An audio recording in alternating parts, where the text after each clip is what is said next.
Ici, on est sur la commune de Merck-Saint-Liévin, RD 225. Suite à la tempête, les équipes ont été pas mal mobilisées pour des fortes rafales de vent, des arbres arrachés, tombés, branches, et puis mise en sécurité du réseau. À la suite de ça, samedi, on a commencé à avoir un fort cumul de pluie. Donc on a déclenché des équipes pour effectuer des patrouilles, puis nettoyer pour pouvoir maintenir l'écoulement des eaux. Dimanche, on a eu une accalmie. Hier matin, on a eu un fort cumul de pluie intense qui nous a amené à remobiliser tout le monde, puisque un phénomène de crue important. On a dû barrer énormément de routes, avec aussi l'aide des pompiers et puis des forces de l'ordre, de pouvoir mettre en sécurité les usagers, les habitants.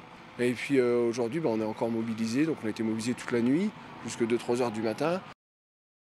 J'ai appelé le département ce matin pour leur demander de l'aide, donc j'ai une réponse assez rapide, quoi, hein, et après, on a quand même le conseil municipal qui s'organise. Déjà hier, on avait un peu préempté la crue. Après la décrue, je pense qu'il faudra nettoyer les routes.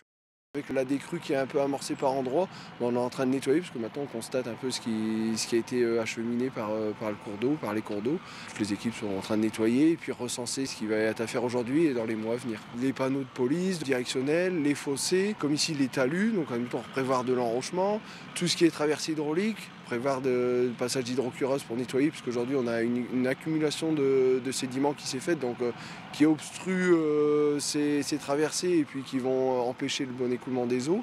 Et également aussi des fois des RD qui ont subi des arrachements d'enrobés. Donc on va avoir ce gros travail de recensement et ensuite de chiffrage et de programmation pour les mois à venir sur le travail en régie et avec les entreprises. Les priorités du département dans ce type d'intervention, c'est de pouvoir maintenir notre réseau ou alors de mettre en sécurité pour éviter que les usagers aillent s'engager dans des voies sans issue inondées et d'avoir des victimes par moment. La difficulté, c'est de pouvoir prioriser, de pouvoir envoyer les équipes, d'éviter de revenir sur les pods, de prendre le matériel adéquat pour répondre à la bonne intervention et aux besoins. C'est toute une coordination.